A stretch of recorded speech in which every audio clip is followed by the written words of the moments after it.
From her position high up on their shoulders, Sido could see every detail of the scene before her. A huge fire had been lit in the prison courtyard, which added an eerie light to the pile of bodies heaped together, many with their limbs hacked off. While around the railings of the prison, the faces of the citizens pressed closer, eager to have a look at the new butchers of Paris.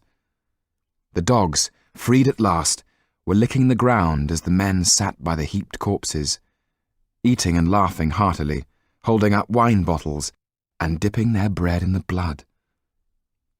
Sido, still held up high, fixed her eyes on the gate, sure that if she were to look away for a moment, all chance of freedom would vanish.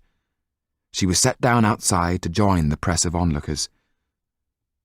"Life is mine," she said to herself, and with those words she felt the thrill of freedom. Suddenly, an arm locked itself tightly round her waist, and a hand, a black-gloved hand, covered her face. Her freedom had lasted for less than a minute. She was pushed into Kaliowski's carriage and fell back heavily against the velvet cushions. She let out a scream as the automaton slumped forward across her lap. She pushed it back, gasping at the ghostly apparition of Madame Perrien.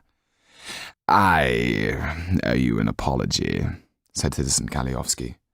"I had hoped to get your release papers signed before this bloodbath began." She looked at him in horror, then asked, "My father, did you get his release papers?"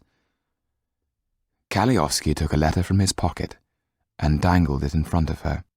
"If you come willingly, your father will be released. Do you come willingly?" She sat as far away from him as she could. "Do you?"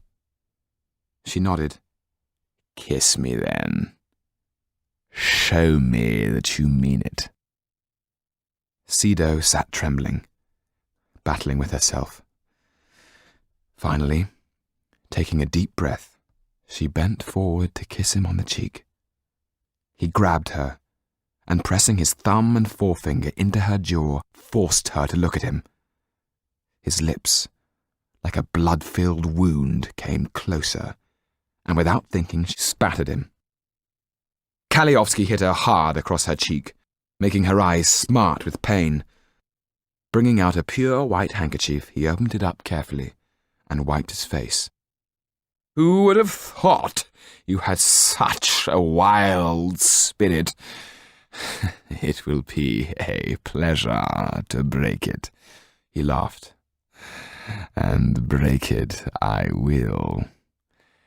Shall I comfort you a little by saying that even if you had come willingly, I would not have had your father freed. He and all his spoiled and silly kind have brought this on themselves." He knocked on the ceiling of the carriage, and it started to move slowly away through the crowd. "Would you like to know what today is?" "The day the box of demons was opened," she said quietly, more to herself than to him. "No, ma chérie," he said, smiling. "Today is our wedding day."